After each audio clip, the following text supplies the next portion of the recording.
Hey look, check engine light.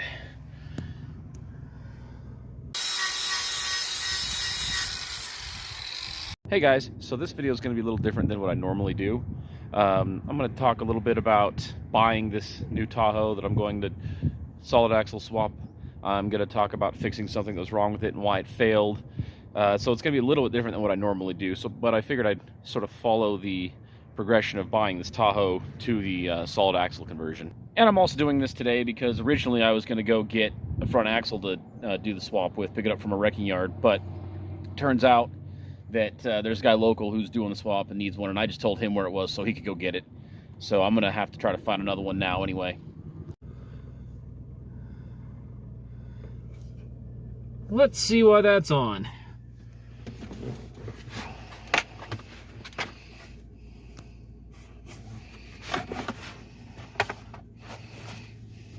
Fuel composition sensor circuit high, fuel composition sensor circuit high. So obviously there's a high circuit in it, so we should probably get in there and at the very least replace that sensor anyway. So I've been trying to buy this Tahoe for like, well, all right, I got it in, well, it took months and months because I like the Tahoe. It's got a really good service history. I know who owned it from new, and I offered them a really reasonable price way back in March. And they told me that with the used car market like it is, they'll get at least 11 grand for this Tahoe. And I said, well, I'm not paying 11 grand for it. So they went ahead and decided to list it, and it didn't sell. And then they actually hired a detailing company to come do a mobile detail on it. It's pretty clean. It still didn't sell. So they called me back and said, you can have it. And they actually let me have it for $500 less than I originally offered. And I took it as a win. I really did. No questions asked, hopped in it, drove it home, had a check engine light, but it's been sitting since March at this point.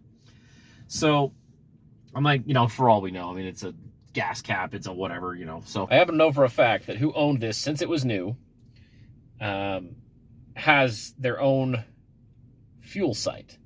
And they have run ethanol-free fuel in it from the day they bought it. And I think that what I've seen is in my career as a mechanic, that ethanol-free fuel doesn't actually work awesome for vehicles that are made to have ethanol in them, if you do it consistently.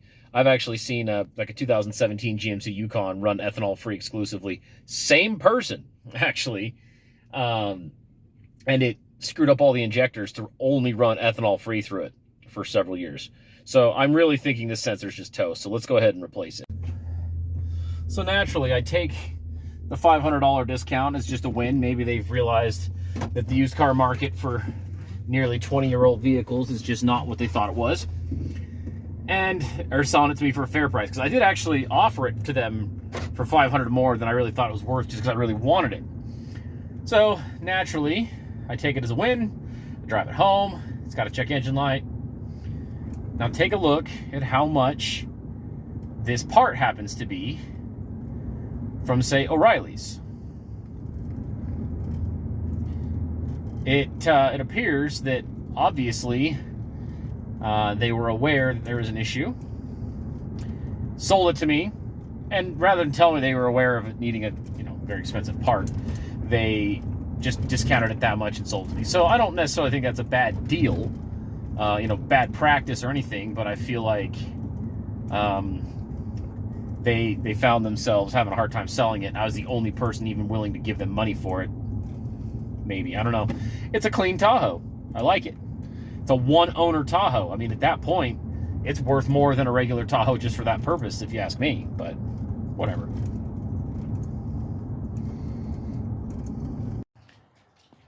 Hey, and look, Amazon left something by the side door.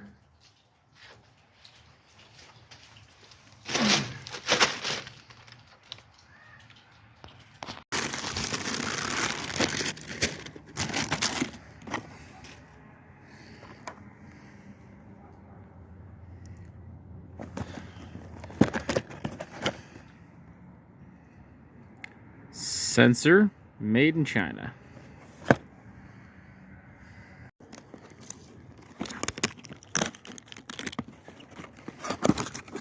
Literally just picked the cheapest Amazon one because I was not going to pay $400 for an AC Delco one. Not right now.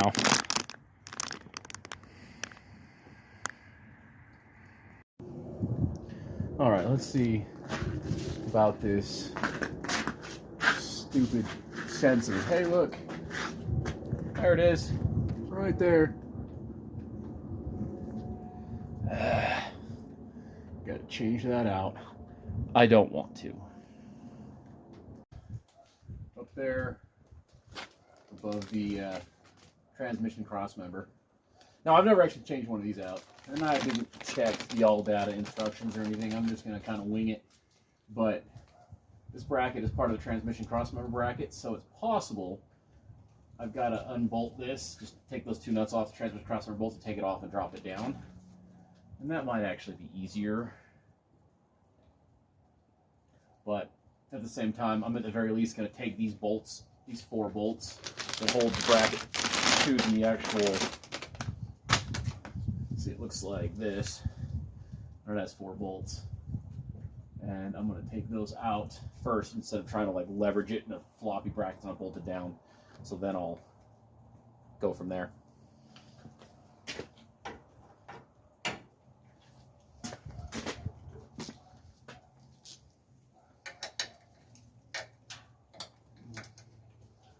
Now I'm noting that the bolts on this bracket look like the bracket's threaded. It's like a metric 6mm thread to me, but there's no nut holding them on. And the reason why that's noteworthy, as you see these 4 bolt holes that those correspond to, those are smooth and large. I don't think that's threaded, so I think we're already seeing China striking here.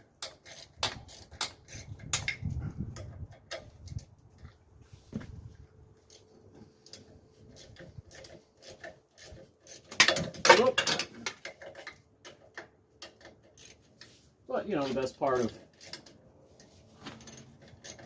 fixing something up underneath your truck, or under it, if it falls, it'll most likely hit the ground instead of get caught on something.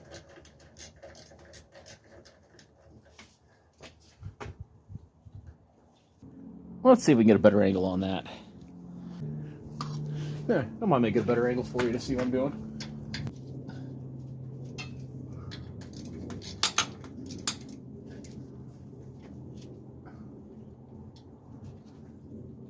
Yeah, that's definitely threaded, because it's even snug trying to finger thread these bolts out after I get them most of the way out.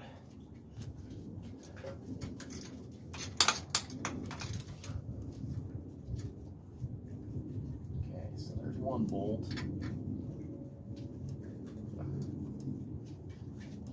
Let's get it all the way out.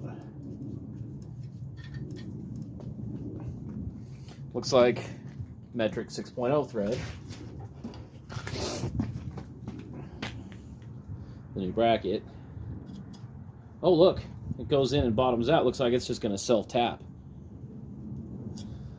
It's like tapered, so it goes in that far and then stops. Huh.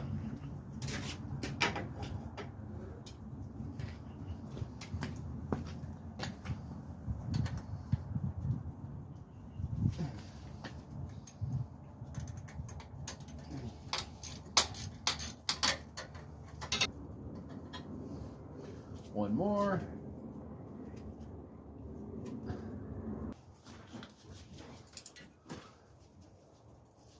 I need pliers.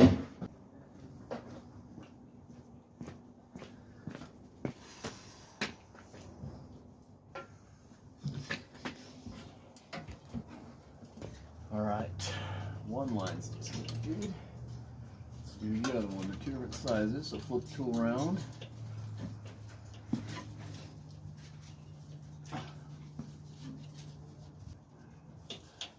Found if you push the line on further before you use the tool, pushing on the way, it seems to release easier. Yep.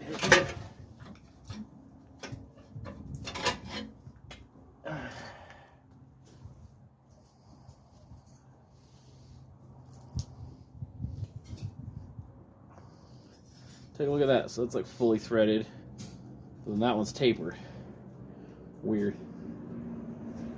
Fuel's dripping. I don't want to cover the fuel today. But I probably will end up with fuel on me at some point.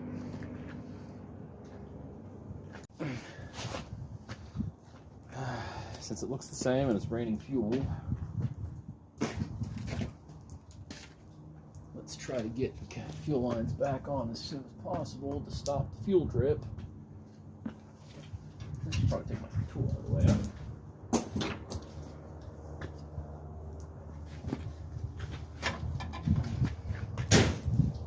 Staying out of the way. Fuel drip right now.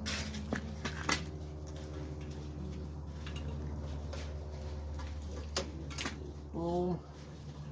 Clip.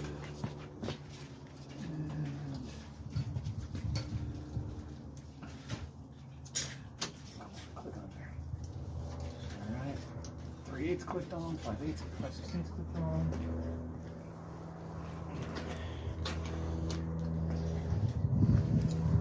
Try to look at these two fuel line clips and make sure I know which one's which because they look the same.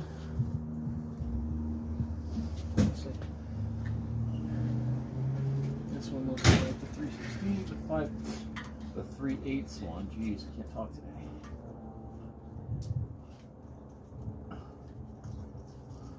Clips on. And this is probably the 5/16 one.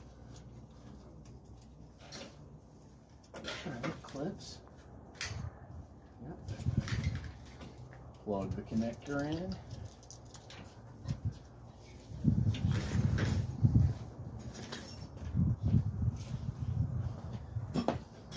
Bolt the bracket again. As is always a good idea, you always start all of the bolts before you start tightening any one of them down. So I'll put all 4 in and then start tightening.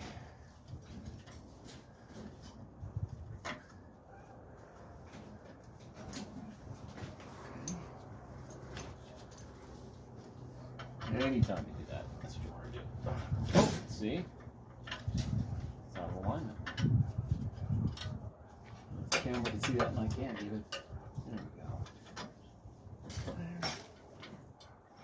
There, always start the bolts. All of them before you tighten them. Always, always.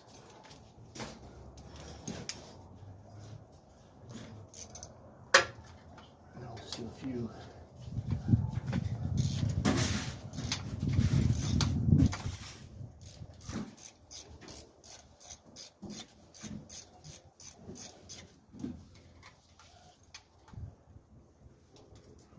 Okay. Just freehand those bolts in first. Looks like they got one way to go before they start biting. Okay. Actually, they're biting at different points. That's weird.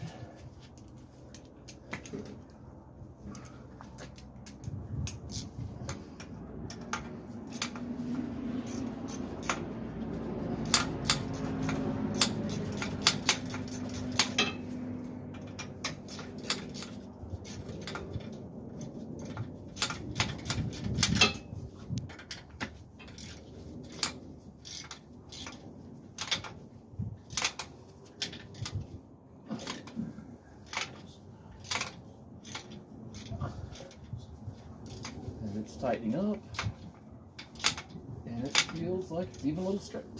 Great. Chinese. So I'll have to make sure on these other 3 to not tighten them very much.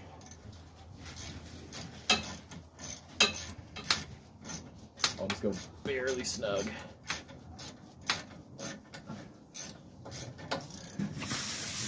One, two, three, come on.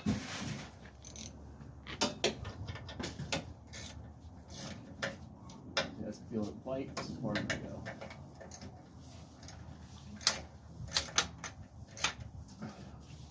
Come on.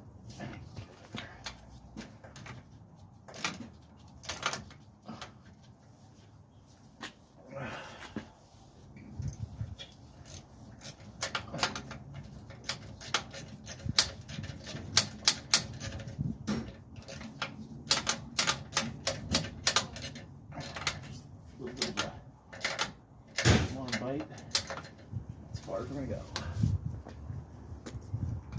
Last one.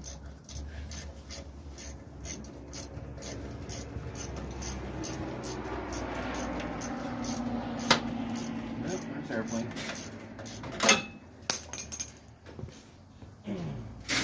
Fuel makes things slippery.